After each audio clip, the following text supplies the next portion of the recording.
I spent some time with the real Donald Trump. Take a look. All right, let's talk business. It's obvious that I think to someone like you, because you called it much earlier than everyone, that we are... I did. Oh, I know, and you were critical of the Fed when everyone said the Fed was doing the right thing. How deep are we in a downturn? Well, we're in a recession at a minimum. I mean, in some cases, you could say you're in a depression. Certainly, housing outside of Manhattan is stronger than a recession. It's worse. I mean, you could call it a depression almost. And, you know, I get a kick. I listen to CNBC. I listen to your show and the shows. And I think Aaron is terrific. I think they're all Maria, all of them. But everybody's saying, are we in a recession? And I have these economists get on television and said, no, I don't think we're in a recession. We're doing very nicely. And I'm saying, what country do they live in? They don't live in this country. We are in a recession. The question is, how bad will it get? Okay, let's split between commercial real estate and housing. You just said that housing could be in depression. That is not different from what Wells Fargo is saying, good lender. Commercial property to date has held up. What's the word now? Well, the good news is there's no money around, so you're not going to have a lot of overbuilding like you do in the housing industry. Okay. You know, they overbuilt 2 years ago, and now they're sort of getting rid, and you can make lots of good deals. If you have money today, you can make lots of good deals. The fact is, this is a great time to go buy a house, maybe even wait 3 or 4 more months, but you can make some fantastic deals. In the commercial sector, Jim, you don't have the same kind of problems. You didn't have the same building, and now you can't get money. If you want to build a building, if you have IBM as a tenant, it's hard to get money. The banks are out of business. Really? Banks are pretty close, right? Yes. Now, when you look at Citi and you look at all these big monsters, and, you know, they're laying off thousands and thousands of people, and they're borrowing from foreign governments to keep themselves afloat. How do you feel about that? How do you feel about the idea that we're mortgaging our banks to people who typically we would not even let in the country if we weren't in such a crisis? Well, I'll say something I never said before. In the 1990s, when I was really struggling, because I'll tell you, 1990 was a bad year, and the Japanese came in, they were buying everything. Right. And I used to go crazy. If you would have interviewed me, I would have said, you know what, this is terrible. Right. And I did. I said, terrible. Well, about 4 years later, they got sent home, they got sent back in, they lost a fortune. I think the same thing's going to happen again. So I learned through experience. So let's see what happens. They're coming in, they're putting in a lot of money, and that's a good thing. And a weak dollar is not the worst thing that ever happened. No, I was going to ask you, how many of your properties, people you're filling, are buying in euros? Well, I'm selling apartments for over $30 million, and they sell rapidly. And I've never done anything like I'm doing now because of the weak dollar. They're coming in. Now, Manhattan is a little bit different because if you're outside of Manhattan, it's a whole different story. But the Europeans, the Asians, they're all coming in. They want a piece of Manhattan. So it's been very strong. How long that continues, I don't know. It seems inconceivable that Manhattan is really stronger than ever and the rest of the country is bad. So at some point, perhaps that stops. But right now, Manhattan, like I have a building on Park Avenue on 59th Street. Unbelievable.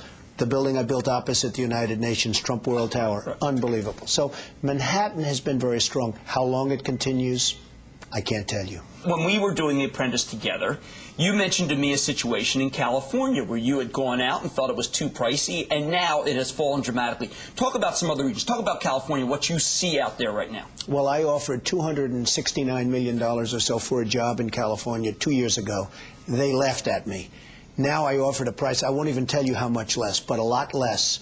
They haven't accepted, but they're not laughing, and they're seriously thinking about it. And I would say I have a good chance of getting it, whereas at the $269 million, no chance. So you can do things if you have capital today that you couldn't have even thought about 2 years ago. It's really a great time for a good real estate guy. This is a great time. This is when the real estate fortunes are made. But you've got to make the right deal, and you've got to pick the right locations.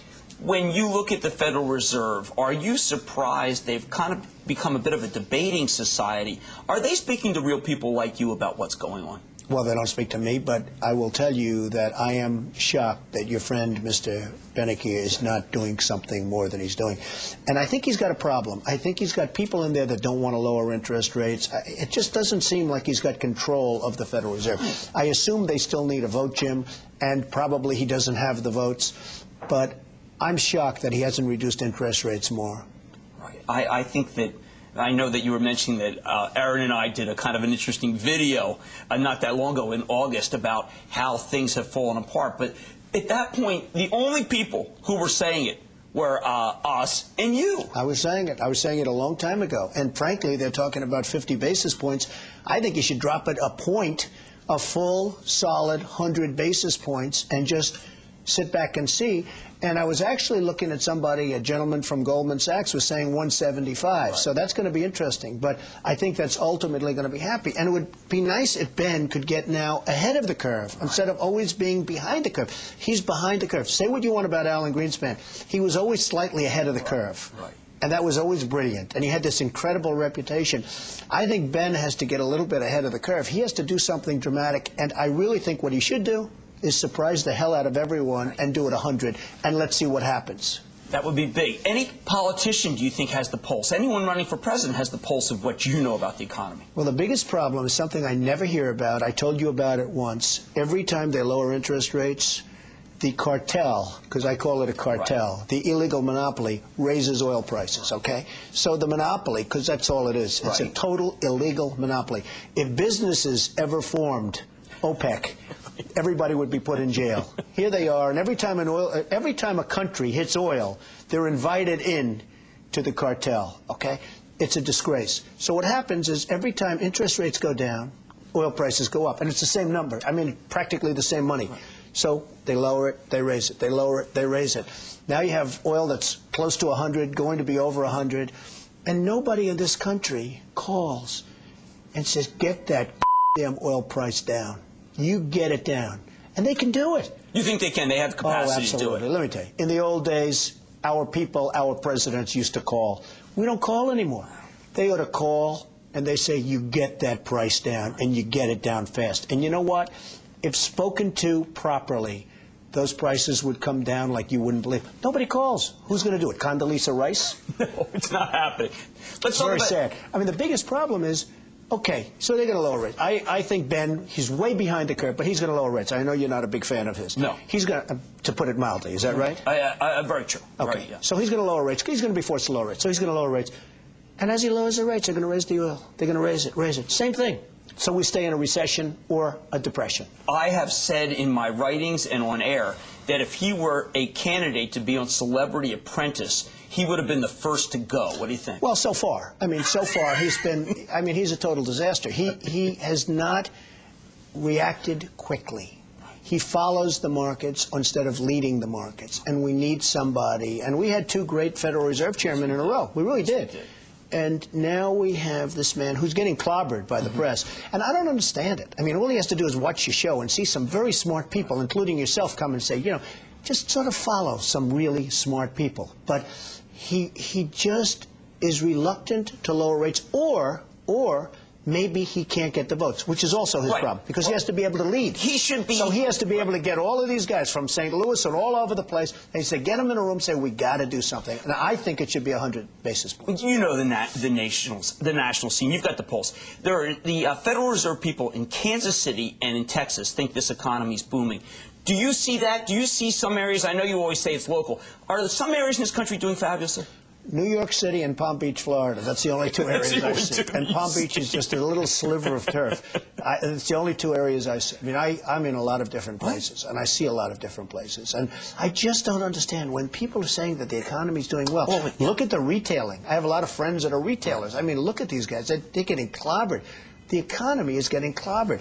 And when they talk about inflation, other than oil, where is there inflation? Houses are going down, retail's going down, everything's going down. Certainly the stock market's going down. The only thing going up is oil, which is usual. But the only thing goes up is oil.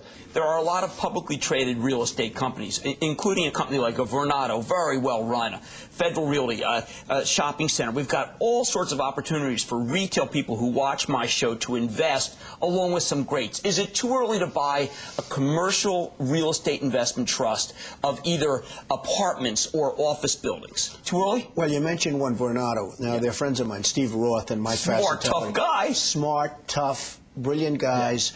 It looks to me like it's a great time to buy at Vornado. I mean, these are really good real estate people, really smart guys, and I would think buying Vornado would be great. I think that there are probably a lot of others, but that's one that I know because I know these are two smart, good guys.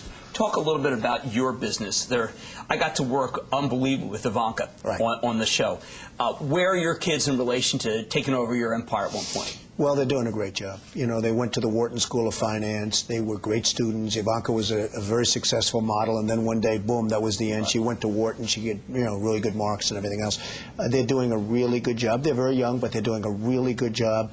And we're building all over the country right now. We're building all over the country. We're actually building all over the world. We're doing jobs in China. We're doing all over the world. So we're really moving. And the fact is that, my kids are very smart. I was lucky in that regard, but they do have a very, very strong work ethic, and they work hard.